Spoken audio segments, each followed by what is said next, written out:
attack, fast fatal heart impact, past painful scars. In fact, I blast tasteful bars and packs. I back up my actions, fact don't ask, grab reactions, jacked attack with every word, then act with class as they hear me snap. I got nothing to lose, cause I fought and felt the bruise. Now I'm not the one confused, call the shots and they produce. I ain't lost, I'm finally loose, pick a new silver excuse. I need the views to boost me to a new abuse of being used. Everybody wants a piece now, y'all can rest in peace now. You're dead to me, so peace out. Remember, you're discreet out. Get ready for defeat now.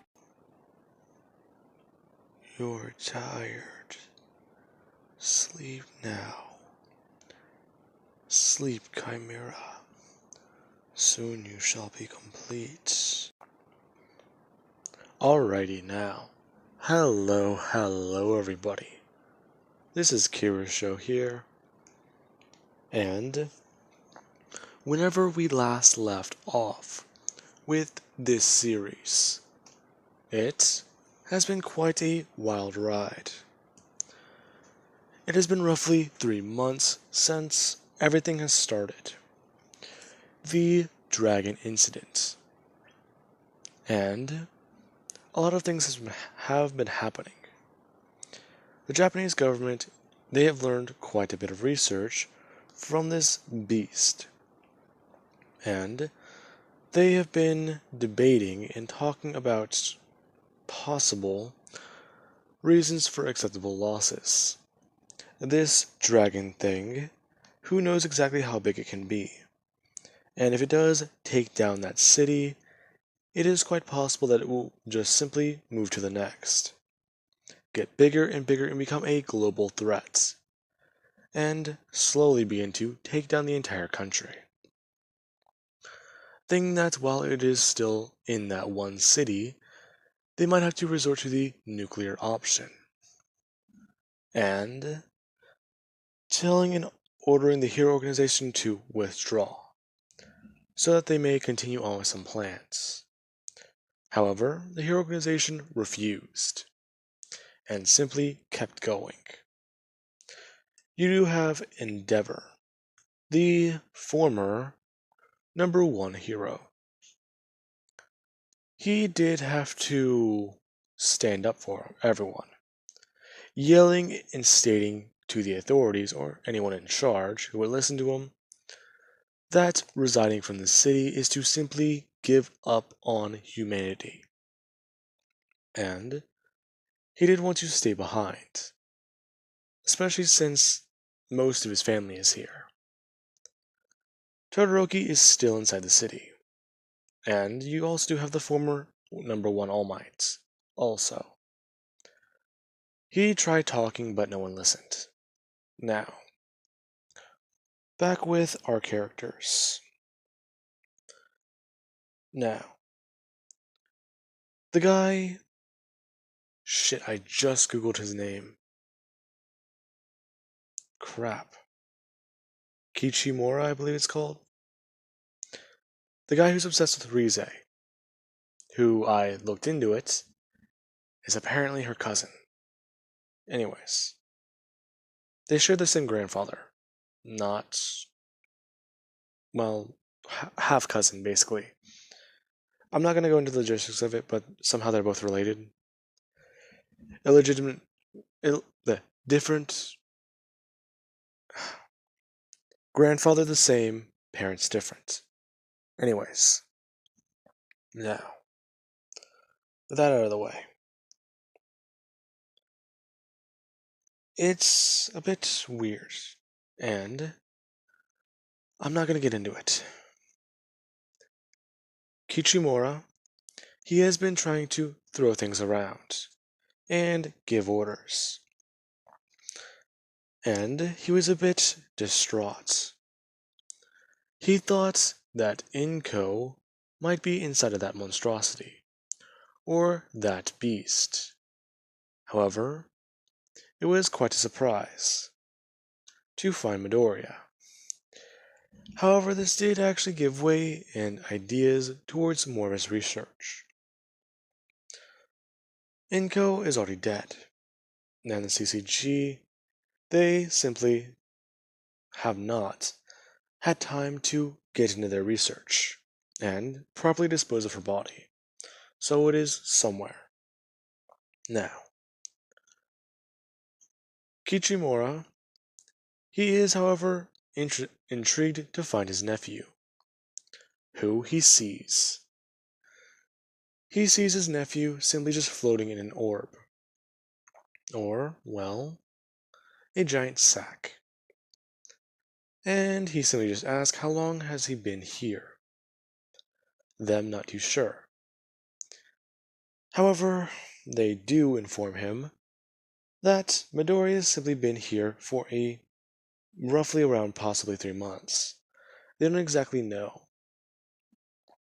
But he is not even reacting. All you really ever get is a sleep-like state. He will start talking, and he will look around, but they're not even too sure if he's really even aware of his surroundings, where he even really is. And they bring up an idea. Both of them thought about cutting him out and freeing him. Kichimura, I feel like I'm mispronouncing that, simply shouting at both of them not to do that. That this will void everything that has happened here.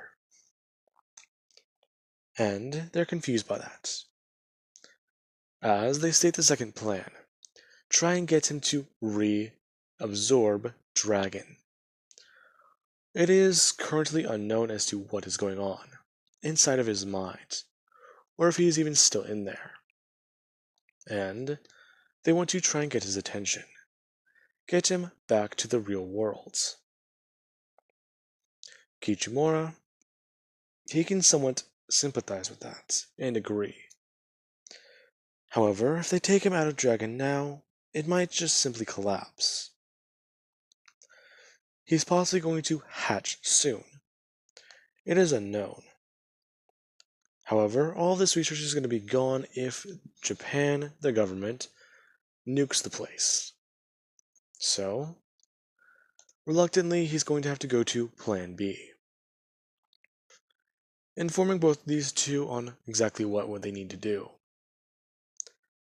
And it's quite easy. Bakugo and Eto, they are going to simply yell. They are going to try and scream as loud as they can. If that does not get his attention, they are simply going to try harder, not specifying on how. Now, with that out of the way, the plan does try to work. Both these two basically pounding on this thing and screaming out for Midoriya, trying to get his attention and call his name.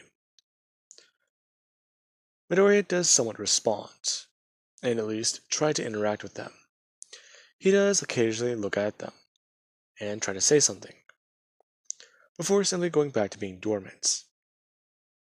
They tried this plan for almost a full 2 days. And, well, it started to become worse. They're here. This place is dangerous. And on the second day, Eto, she did try to hold off a few of the dragon orphans. They have been popping up more and more. And crap, I forgot his name again. The guy who basically was interacting with Rize, I'm not even going to try and remember it anymore.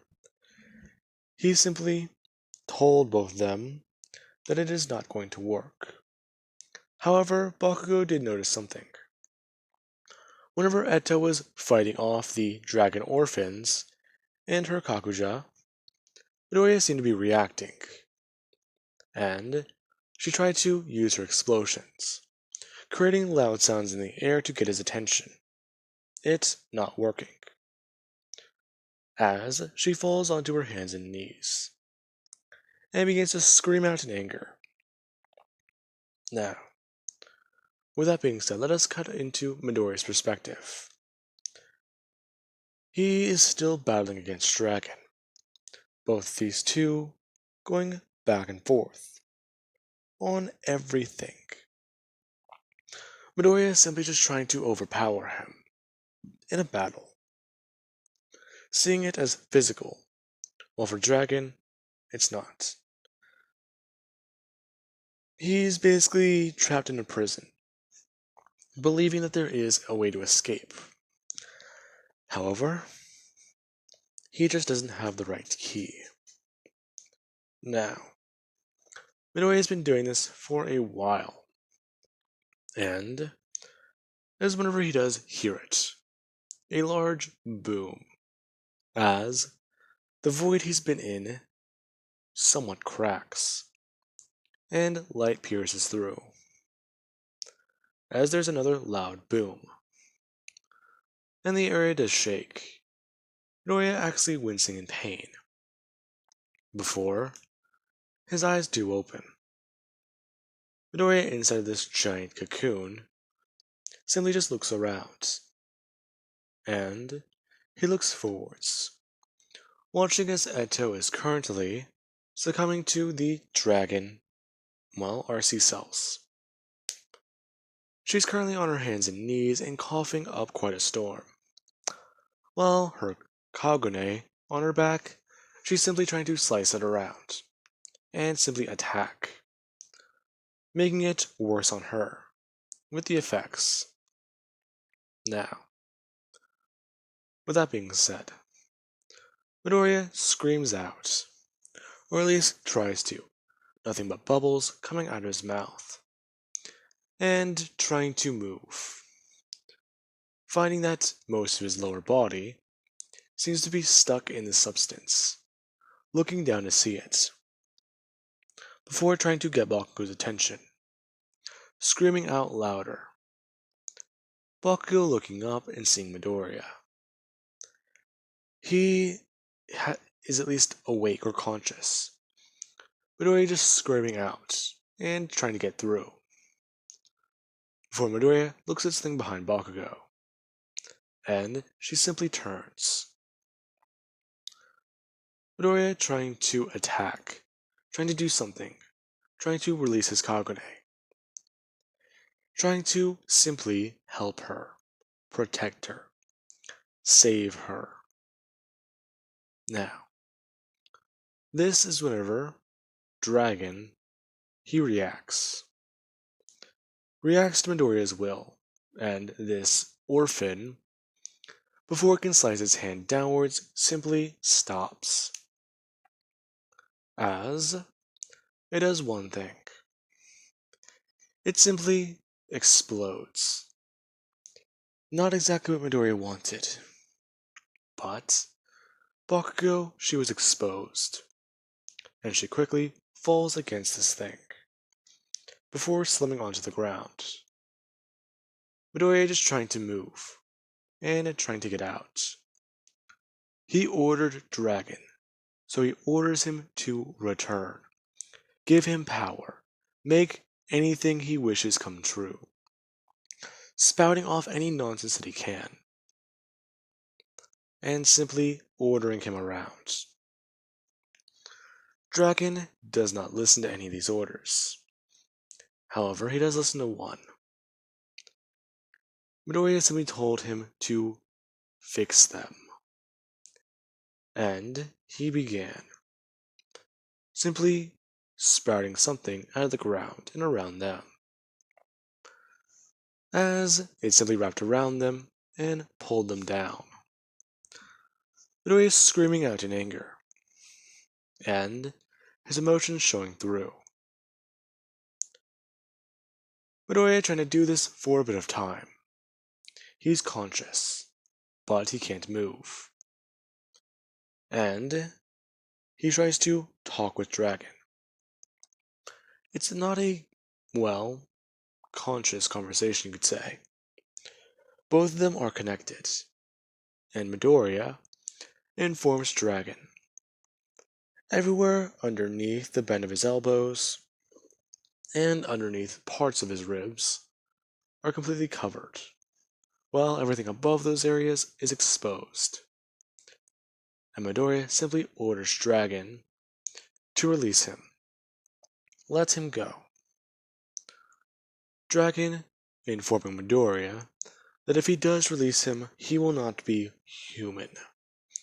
And he will not be a ghoul. He is working on creating a balance, a way for him to exist in both worlds, or only in one. This thing sounds crazy, and Midoriya simply tells it he does not want that. He simply wants to live a normal life. He wants to have a family. He wants to grow old. He doesn't care about power or immortality. Whatever Dragon has to offer him, he does not want. Dragon, surprised. He's been in the deepest parts of Midoriya's mind, seeing what lies there, what's lived there, and what's died there. As Midoriya gives Dragon a command. Dragon simply informing Midoriya that he will follow that order. However, if he does, he may never reach this stage ever again. Midoriya does not care, and informs him that whatever stage he's in, he doesn't care about it. Just release him in those two,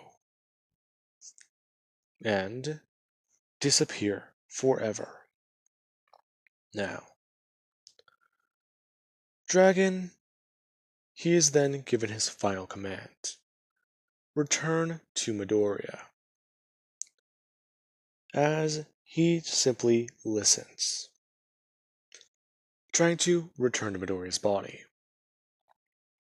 And Midoriya does one thing.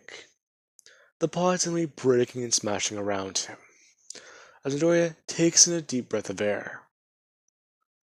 Before, the giant thing that he is on begins to be absorbed into his body, and Midoriya feels it. However, his body is not the only one absorbing this thing. Bakugo's and Eto's. Their bodies, they're connected to this thing. And Dragon already began to remodel them. And this is actually accelerating that process. All three of them absorbing parts of Dragon. Midoriya absorbed 25% of him. And Eto and Bakugo, they both absorbed around 5%. While the rest of it simply destroyed, vanished, or, well, was simply deactivated. Some things Dragon created stayed, and it was perfect. Now, with that being said, you do have Midoriya, who simply does stand up and try to walk, trying to get a hold of everything. However, the entire world around him feels off. It feels overloaded. And he's seeing things he has not seen before. New colors, new ideas, waves in the air. And you do have Eto and Bakugo. Eto is simply confused as she stands up and looks down at her body. Her being covered in a form of this. And Bakugo also, confused, as they look at Midoriya, who simply has lines like these all across his face, and horns. Midoriya's body was, in Dragon, I believe longer than Kaneki in Rize. I'm not exactly sure how long she spent in that thing, but Midoriya has spent over 3 months in it. Now, along with absorbing 25% of its biomass, Midoriya simply just stands there. These lines and, well, things coursing all around his body, across his arms, across his legs, and even into his torso, down into his abs, and his upper thighs. Midoriya, then, simply doing one thing. He begins to stretch, and he's a bit scared. If he tries to release his Kagune once again, what would happen? He lost control of it, and that's how Dragon was born. Now, Kichimora, I believe his name was. I think I remembered. Him and the rest of the CCG and Ghouls alive do begin to report on the scenario and the situation. Kichimora finding Midoriya. And we'll cut to roughly, a week later. In the aftermath, scientists and researchers are all lining up to try and study and get a hold of dragon DNA. Hearing that it is made from the chimera Izuku Midoriya, it would be an astounding piece of research. However, Midoriya does have some conditions. Midoriya has tried and successfully cured a few ghouls simply with a drop of his blood, telling them to study it for medical purposes, and if they do weaponize it, then they will have problems. And you do have something Midoriya is doing today. As Midoriya, he walks into a clinic, and suddenly begins to treat the ghouls, simply biting into his finger and putting a drop of blood into each of their mouths. As soon as the drop of blood hits, these weird masks and things their bodies have been covered in simply disappear, simply reabsorb back into the skin and into the body. The ghoul's body using that as food for a while. And Midoriya does actually perform this to Momo and wake her up. As soon as she wakes up and sees Midoriya, she's taken aback, before realizing it's him, then jumping and giving him a hug. Simply just asking questions, and trying to get answers. Since Bakugo and Eto do have small lines forming underneath their eyes. And Midoriya simply begins to explain it. Dragon. The thing that he was inside of. It took her down within the first week. It's been 3 months. He woke up last week. And giving her a full rundown. Along with actually sitting down with Kichimora. I believe I just butchered that. I don't care anymore. Now, Midoriya does sit down with him. He wanted to talk with the king. And, surprise, surprise, he talks with him and asks him questions about his mother. Midoriya simply just stating that his mother was in Midoriya. And the man simply just asks if he knows his mother's maiden name. Midoriya just saying no. He doesn't. She stopped using it before he was born. She married his dad. Ah, I see. You said your father was a CCG detective. So, was it a human marriage or it was a ghoul marriage? She bit him. Do you have proof of this? Yeah, I do. What exactly do you care about though? Why are you after my mother? She's gone. She's dead. The CCG killed her. And from what I know, you're one of the people who run the CCG. Yes, I was. However, that is no longer an issue. I am simply A Washu. A what? The Washu clan. It is hard to explain, and if I were to even begin, it would probably be lost on you. We are an ancient set of ghouls. I am actually the illegitimate son of the Washu clan. You see, my mother was different from my father. Then, there is also your mother's mother. I'm sorry? What are you talking about? I see. So she did not talk about family. Well then, hello, nephew. I am something Washu, and your TV interaction 3 months ago caught my attention.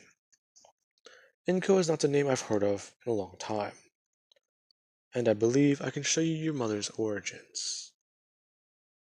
Are, are you serious? So she run from a clan that she called home. Yes, and, well, it's actually kind of good that she did. Otherwise, my plan would not have come to fruition.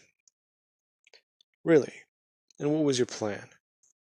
Well, look at all the other ghoul organizations. V.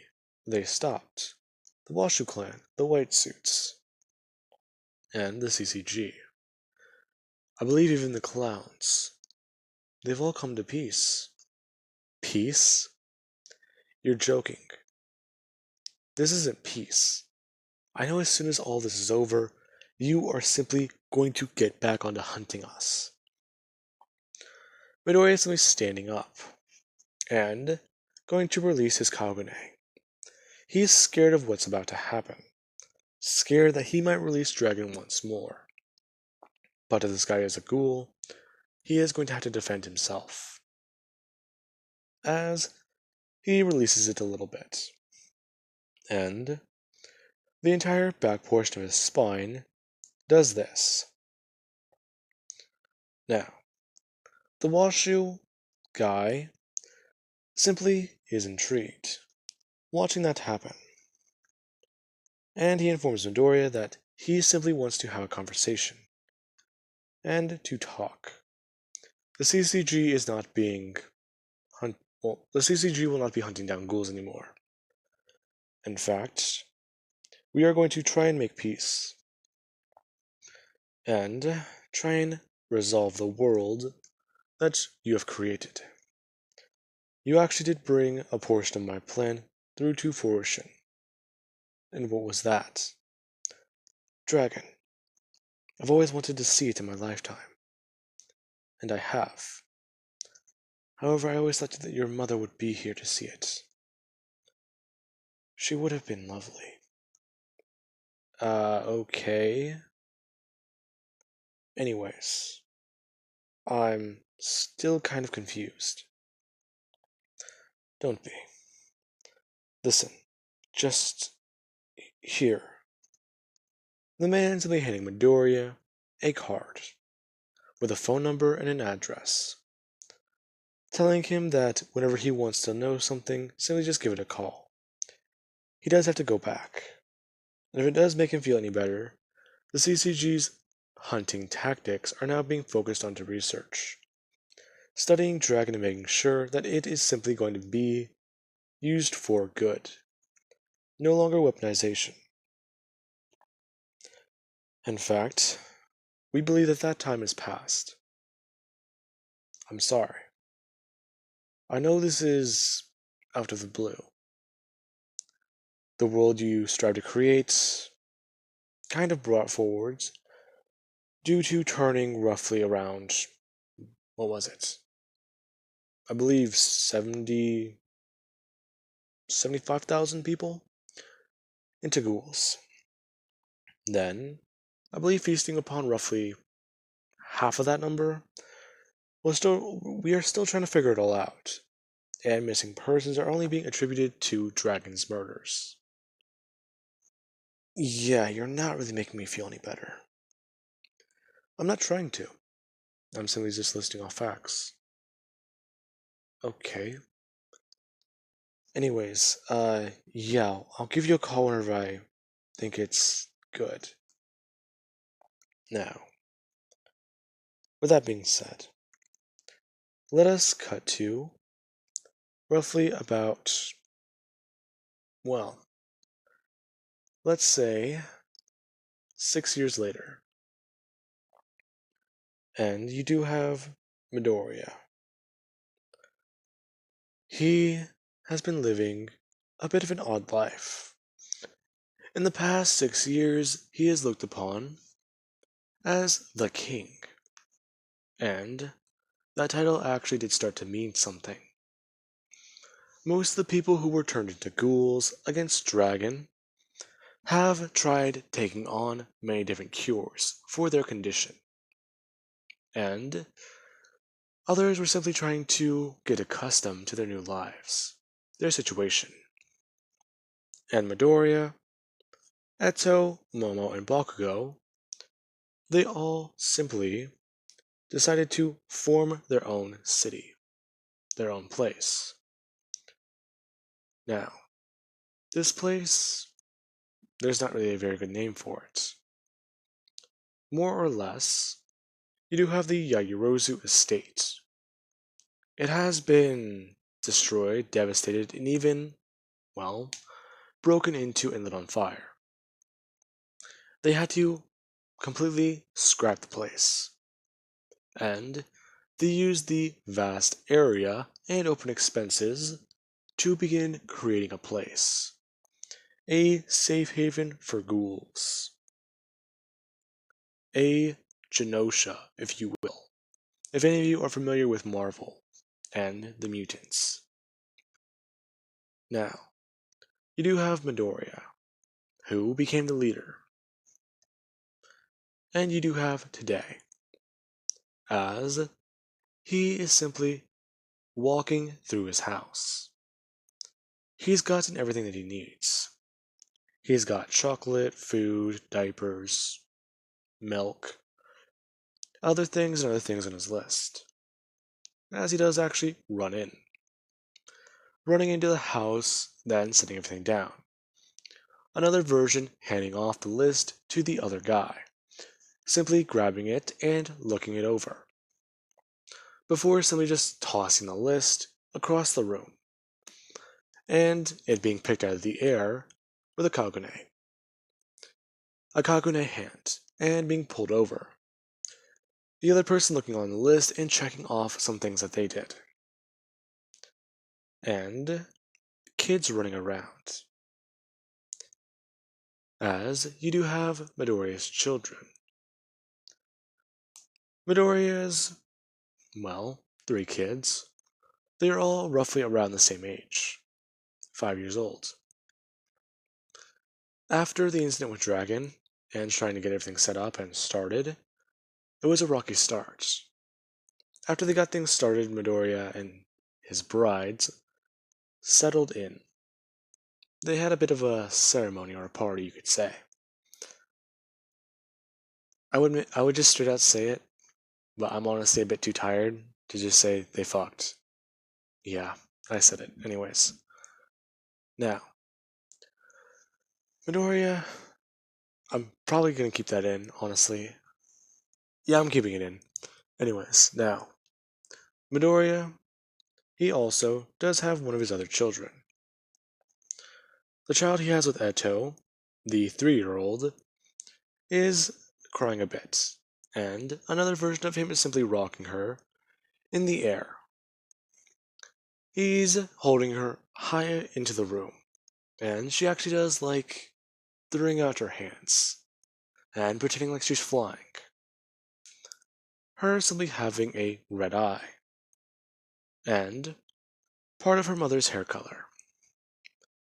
Well, you also do have Bakugo, who she is out on a walk for another version of Midoriya with him. These small lines across the bottom of her eyes, or at the edge of her eyelids, simply got bigger and longer. And she's actually having a bit of a good time. She's roughly 9 months pregnant and about to give birth. Well, you do have Momo, who is in the kitchen. She's running around and getting things ready. And well, she's actually got a heart of gold and has been trying to cook human food. And Midoriya and another version of Midoriya and her simply cooking up a lunch for Bakugo to get back. She is going to need to eat and, well, rest a bit. While Momo, she is also trying to be careful, teaching her own daughter how to bake and how to cook. And after they do put the brownie mix into the pan, they do actually just clean the pots. Momo wiping her finger across it and eating some chocolates. Delicious.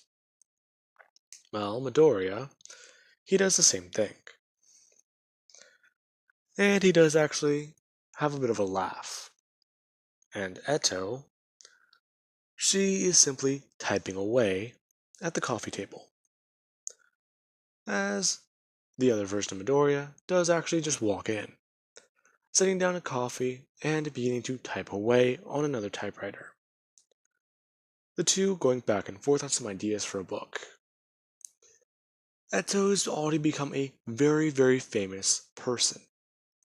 Her dreams have become reality, and the way that she's seen the world now, yeah, it's really cool and simple. And, well, talking about the heroic adventures of the One-Eyed King and his brides, yeah. It's been really cool and fun, but she's been trying to go for more of a fantasy feel.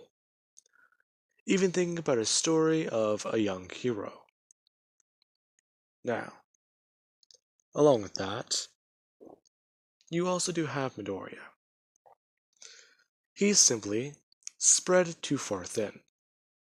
And after Bakugo and Midoriya get back from their walk, all these Midoriyas simply do come back together and form into one. Midoriya still having these lines across his face, or, well, these lines across his face, but they all do seem thicker and running all across, as if a mask. And the lines across his neck, they've more or less gotten a little bit more shallow, and at least a bit more defined. His body is full of them, but at this point he's used to it.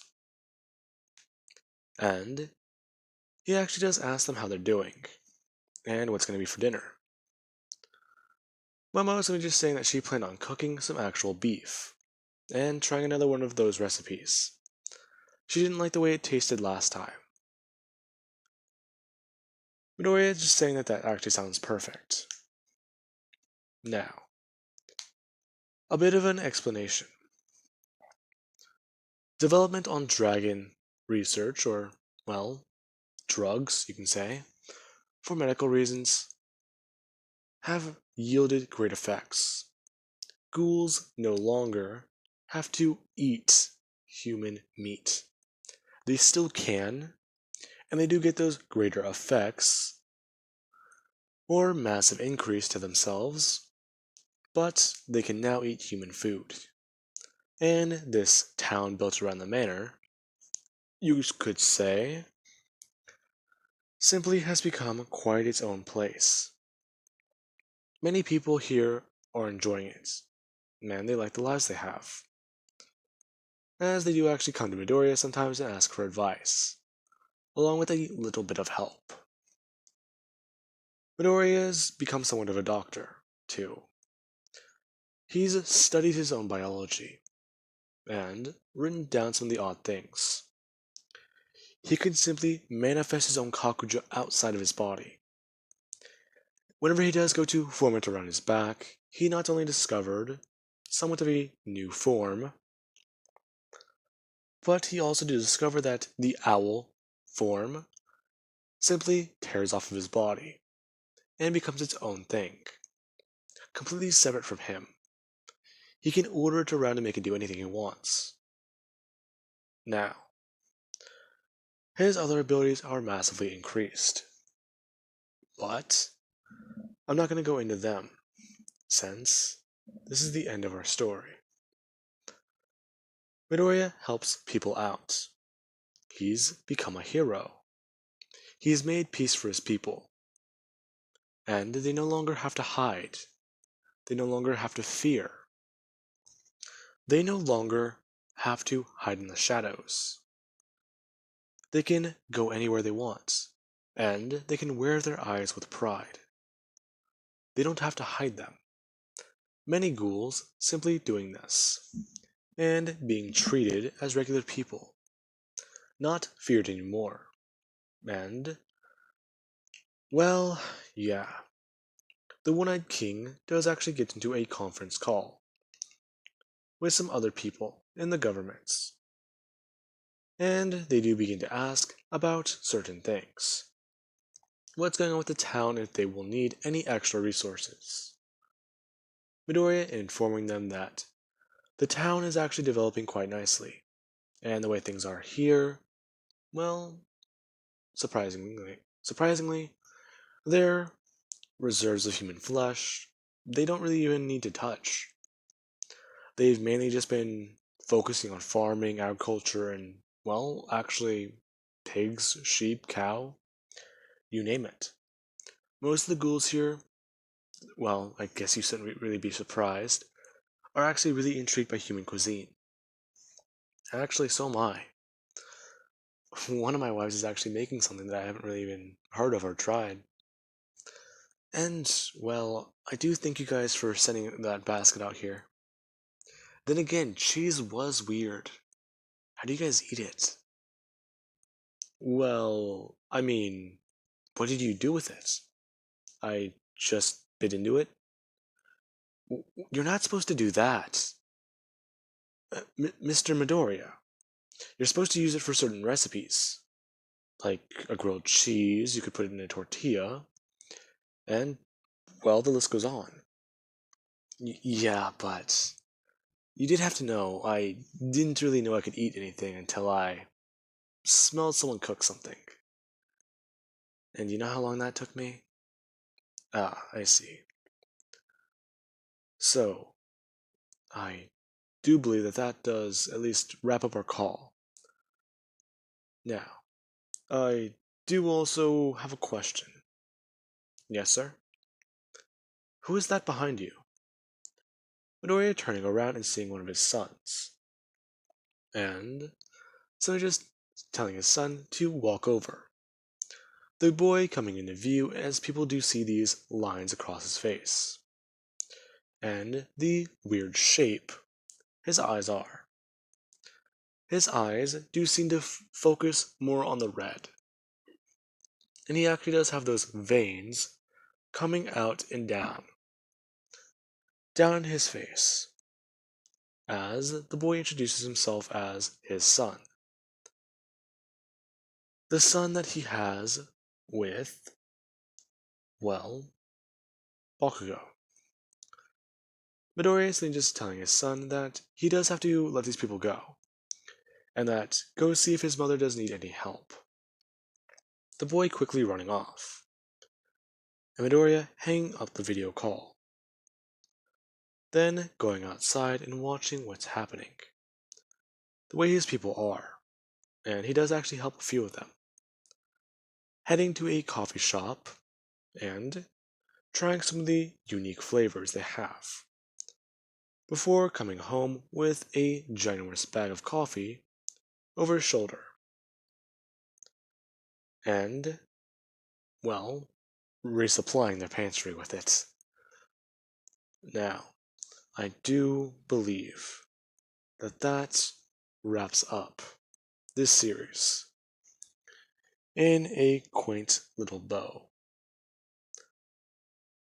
Huh. I gotta say,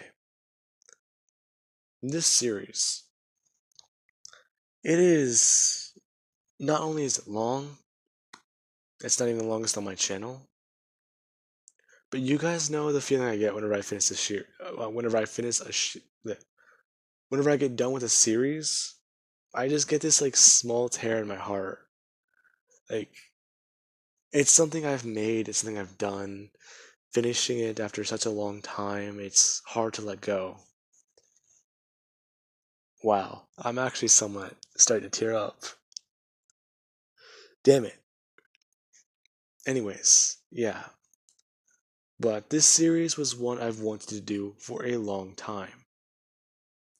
I started it with a different intro, and sadly have to end it with a different intro.